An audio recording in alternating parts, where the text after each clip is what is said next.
সকল প্রস্তুতি সম্পন্ন হয়েছে। রাত পোহালেই ভোট পর্তুগালে। 18 মে রোববার মধ্যবর্তী জাতীয় নির্বাচন অনুষ্ঠিত হতে যাচ্ছে। শুক্রবার 16 মে প্রচারণার শেষ দিন ছিল। সে কারণে প্রধান রাজনৈতিক দলগুলো দেশটির সর্বোচ্চ আসন স্বীকৃত প্রধান দুইটি শহরের ভোটারদের মন জয় করতে নানা ধরনের প্রচারণায় ব্যস্ত ছিলেন, দিয়েছেন নানা ধরনের প্রতিশ্রুতিও। নির্বাচনী জরিপে প্রধান দুইটি দল সোশ্যালিস্ট পার্টি এবং সোশ্যাল ডেমোক্রেটিক পার্টি একে অপরের সঙ্গে প্রতিদ্বন্দ্বিতাপূর্ণ লড়াইয়ের জন্য নিজেদের অবস্থান জানান দিয়েছে। বিভিন্ন প্রতিষ্ঠানের চালানো জরিপে দেখা গেছে পুরো মে মাস জুড়ে প্রতিদিনই নির্বাচনের ফলাফল পরিবর্তিত হয়েছে। তবে শেষ মুহূর্তের প্রচারণায় ক্ষমতাসীন সোশ্যালিস্ট পার্টি এগিয়ে রয়েছে। তবে সাবেক প্রধানমন্ত্রী লুইস মন্ট্রিগো কিছুটা জনপ্রিয়তা হারিয়েছেন। তবে এবারের নির্বাচন নিয়ে সবাই তাকিয়ে আছে ফলাফলের দিকে। নির্বাচনের ফলাফলের উপর নির্ভর করবে 18,000 অভিবাসীর ভাগ্য। পর্তুগালের জাতীয় সংসদের আসন রয়েছে 230টি।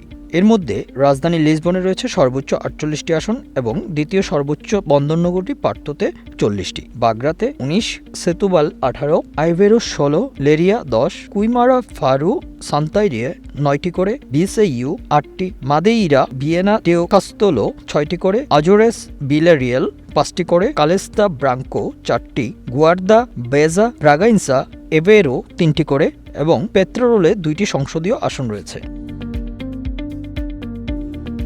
এদিকে নির্বাচনী জরিপ বলছে সরকার গঠন করার জন্য প্রয়োজনীয় 116টি সংসদীয় আসন আদায় করে কোনো দলের পক্ষেই সম্ভব নয়। জরিপের ফলাফলে বিগত নির্বাচনের দৃশ্যপট থেকে প্রতীয়মান হয়েছে, যেমনটা 2019 সালের নির্বাচনে ক্ষমতাসীন সোশ্যালিস্ট পার্টি 108টি আসন জয় করতে পেরেছিল, আর 2024 সালে কোনো দলই এককভাবে সরকার গঠন করতে পারেনি। চূড়ান্ত সংখ্যাগরিষ্ঠতা না পাওয়ার কারণে শরিক দল নিয়েই সরকার গঠন করেছিল বর্তমান ক্ষমতাসীনরা।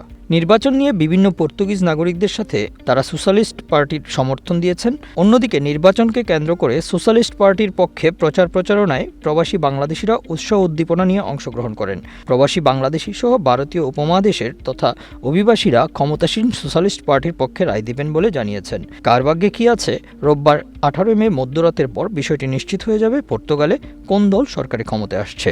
আমি একজন প্রবাসী বাংলাদেশি হিসেবে মনে করি পর্তুগালে বর্তমান স্থিতিশীলতা এবং অগ্রগতির প্রয়োজন। আর পর্তুগালের একমাত্র জাতীয় সমাজতান্ত্রিক দল হচ্ছে পিএস। আগামী 18 মে নির্বাচনে আসুন আমরা সকলে মিলে পিএসকে নির্বাচিত করি এবং আমাদের স্বাস্থ্য খাত, কর্মসংস্থান এবং বাসস্থানকে নিশ্চয়তার জন্য পিএসকে আমাদের প্রয়োজন।